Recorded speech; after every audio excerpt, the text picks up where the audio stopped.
तो चलिए अब मध्य पाषाण काल के बारे में हम लोग चर्चा करेंगे। तो मध्य पाषाण काल में क्या है, तो मध्य पाषाण काल में इसका जो समय अवधि अगर देखेंगे, इनकी समय देखेंगे, समय जो काल होगा वो देखेंगे। तो इसको जो समय काल है 50,000 से लेकर 40,000 बीसी अगर हम लोग का है तो आप लोग समझिएगा ईसा पूर्व।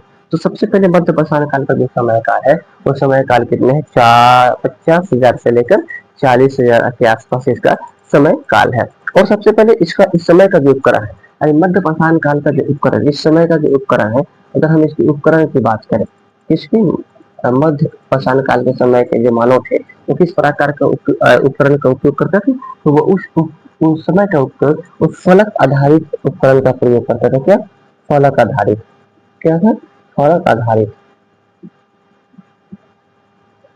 उपकरण का, फलक आधारित उपकरण का प्रयोग ये लोग करते थे। फलक आधारित उपकरण का उपयोग कौन सा करते थे, यानी मध्य पाषाण काल के जो लोग थे वो किस प्रकार के उपकरण का प्रयोग करते थे, फलक आधारित उपकरण का प्रयोग करते थे। और ये उपकरण जो थे, ये उपकरण किस प्रकार के थे, तो ये उपकरण इस प्रकार के थे, आप देख सकते इस प्रकार के उपकरण थे, ये इस प्रकार के उपकरण थे, ये इस प्रकार के उपकरण थे फलक आधारित। इसको कहा गया फलक आधारित उपकरण।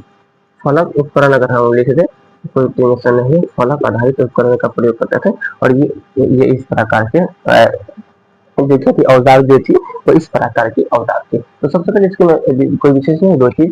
सबसे पहले मध्य पाषाण काल का समय अवधि जो है 40,000 से 50,000 से 40,000 ईसा पूर्व के आसपास है। तो 40,000 से 50,000 के, और इसमें फलक आधारित उपकरण का प्रयोग करते थे। अब चलिए अब तीसरा जो हम तीसरा चीज के बारे में चर्चा करेंगे। तीसरा जो है उच्च पाषाण काल है। उच्च पाषाण काल, उच्च पाषाण काल, उच्च पाषाण काल, उच्च पाषाण। हर चीजों को हमने वादा किया है कि हर चीजों को बहुत ही अच्छे से हम लोग डिस्कस करेंगे। तमाम हर जो भी टॉपिक्स होगा उस टॉपिक्स पर अच्छे से बात करेंगे, ताकि उससे जितने भी रिलेटिव प्रश्न बनेंगे उन सभी प्रश्नों को हम लोग को टच करना है। क्योंकि हम लोग आम जॉब की तैयारी के बारे में या और कोई अदर कोर्स के बारे में हम लोग नहीं पढ़ाई कर रहे हैं, हम लोग बीपीएससी लेवल की पढ़ाई पे हम लोग फोकस कर रहे हैं। इसलिए इसके हर एक टॉपिक्स को हम लोग को अच्छा से जानकारी प्राप्त करना होगा। अब चलिए उच्च पाषाण काल का जो समय अवधि है, अगर हम समय की बात करें, तो समय की तो इसकी बात करें, भाई साहब इसकी समय का अवधि 40,000 ईसा पूर्व से 10,000 ईसा पूर्व के आसपास है। 10,000 ईसा पूर्व इस समय, इसका समय अवधि कितना है, 40,000 से लेकर 10,000 ईसा पूर्व इसका समय अवधि है। और इसका समय अवधि और इस समय का जो उपकरण था, यानी अगर इस समय का उपकरण की बात करें तो इस समय ये लोग क्या ब्लेड आधारित उपकरण का प्रयोग करना चाहिए, ब्लेड आधारित, ठीक है, ब्लेड आधारित उपकरण का प्रयोग ये लोग करना शुरू कर दिया था, यानी ब्लेड आधारित उपकरण का प्रयोग करना शुरू कर दिया था। और जो ये उपकरण थे वो ये उपकरण किस प्रकार का था, तो ये उपकरण जो था इस प्रकार का ये उपकरण होता था। देखिए जैसे उपकरण है, और इसमें ये ब्लेड आधारित उपकरण था, ये इसके ऊपर क्या लगा हुआ था, ब्लेड लगा हुआ था, और इसे क्या ब्लेड आधारित उपकरण कहते थे। और इससे ये ओनर अपना काम लेते थे, ठीक है। और इस टाइम क्या हुआ था, इस टाइम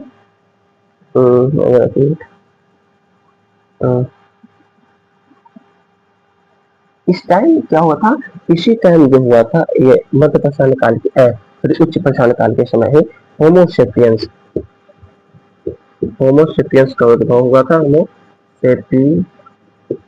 होमोसेपियंस का उद्भव का, अगर पूछा जाए कि किस काल में होमोसेपियंस का जो है उद्भव हुआ था, तो वो उच्च पाषाण काल के दौरान होमोसेपियंस का क्या होता उद्भव हुआ था। दूसरी बात क्या है साथ ही इसमें, इस समय है क्या, इस समय ही मातृदेवी की मूर्ति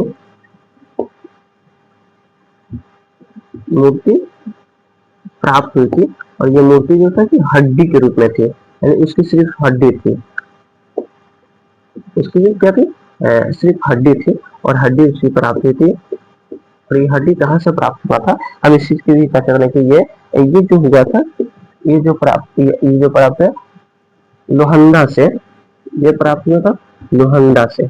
और ये लोहंडा का है, ये अभी वर्तमान प्रयागराज है, प्रयागराज से ये प्राप्त हुआ था।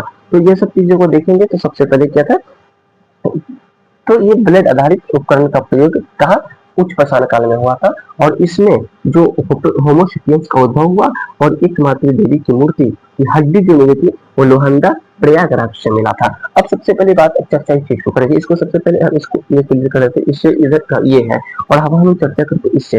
अब सबसे पहले ये जो ब्लेड आधारित था, अगर हम यहाँ से ले लें तो कोई दिक्कत नहीं होगा, हम लिखेंगे ब्लेड। ये जो ब्लेड जो था, जो ब्लेड आधारित जो था,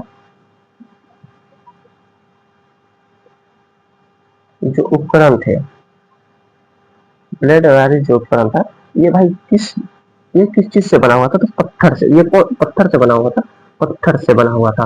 और कौन सा पत्थर था, तो ये पत्थर का जो नाम था, इस पत्थर का नाम था आग्नेय पत्थर।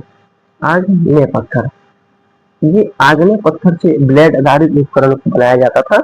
और इस पत्थर को किस नाम से, इस पत्थर को चमक पत्थर, चमक पत्थर के नाम से इसकी चमक पत्थर की संज्ञा दी गई थी।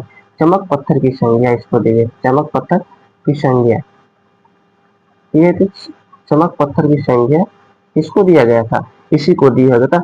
आग्नेय पत्थर को चमक पत्थर का संज्ञा दिया गया था। और इससे जो, और ये ब्लेड आधारित जो उपकरण होता था, ये आग्नेय पत्थर से जो ब्लेड बनते थे, उन उद्योगों को कहा जाता था चमक उद्योग कहा जाता था। उन उद्योगों को क्या कहा जाता था, चमक उद्योग कहा जाता था, उद्योग कहा जाता था, चमक उद्योग कहा जाता था। ये उच्च पाषाण काल ये बहुत ही ज्यादा इंपॉर्टेंट है, क्योंकि यहीं से मानव की उद्भव स्टार्ट हो गया था। यानी मानव होमोसेपियंस का उद्भव, यानी होमोसेपियंस मानव का उद्भव यहीं से स्टार्ट हो गया था।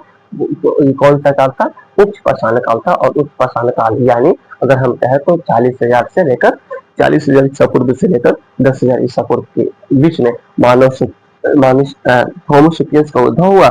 और इसमें जो है तो क्या क्या चीज प्राप्त हुई थी, और इस समय के जो मानव थे वो ब्लेड आधारित उपकरण का प्रयोग करना शुरू कर चुके थे।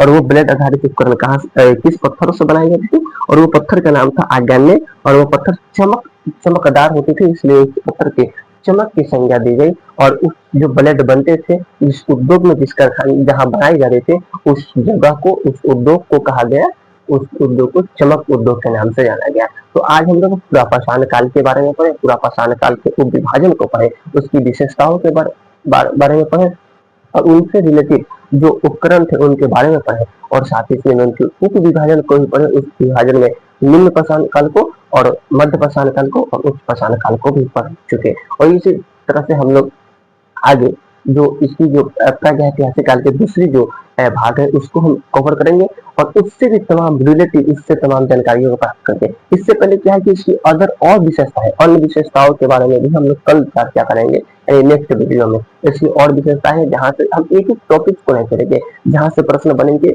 उन सभी चीजों को कवर कर लेंगे, ताकि उससे भी ताकि प्रश्न बने तो उससे छूट ना पाए। उन सभी चीजों को हम लोग कवर करने की कोशिश करेंगे। तो कल के डेट में इसकी अदर जो अन्य विशेषताएं हैं उनके बारे में देखेंगे।